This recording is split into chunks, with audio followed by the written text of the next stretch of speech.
So my dad is right there at the end, first sergeant, and this is all a Bravo company. So that's 1st platoon, 2nd platoon, 3rd platoon weapons. What can you tell us about what you learned about your father through his buddies? He loved his Rangers, loved them, and fiercely loyal and protect them. And you can tell based on what they say about him to this day, about, you know, they are who they are because of him. I've been able to put that time into perspective and come to terms with it. The starting point for that healing process was your father treating me with dignity and respect all those years ago. He was the one and only all caps Ranger to help me and have understanding back then. I've never forgotten him because of that.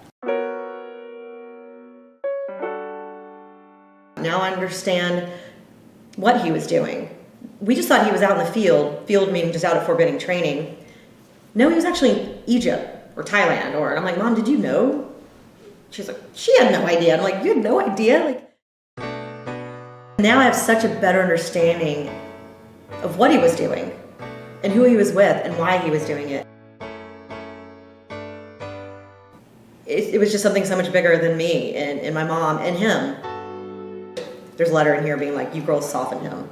Like, you were definitely the yin to the yang to such a hard knock Ranger life, and then going home to 2 daughters, you know, that we softened him. I really liked when he wrote that, because I'm like, oh yeah, I guess we kind of did, you know. 30 years later, these guys, what they're sharing with me, it was like it was yesterday. I'm just so proud of these guys, you know, because giving them a voice, you know, being able to talk about their experiences there, it's kind of surreal. Like, it just, because I have no idea what I'm doing. None of this, I'm not doing this for the documentary. I was just doing it and preserving this legacy because everything was thrown away and their legacy didn't even exist. And so I was just doing it to preserve a legacy, you know?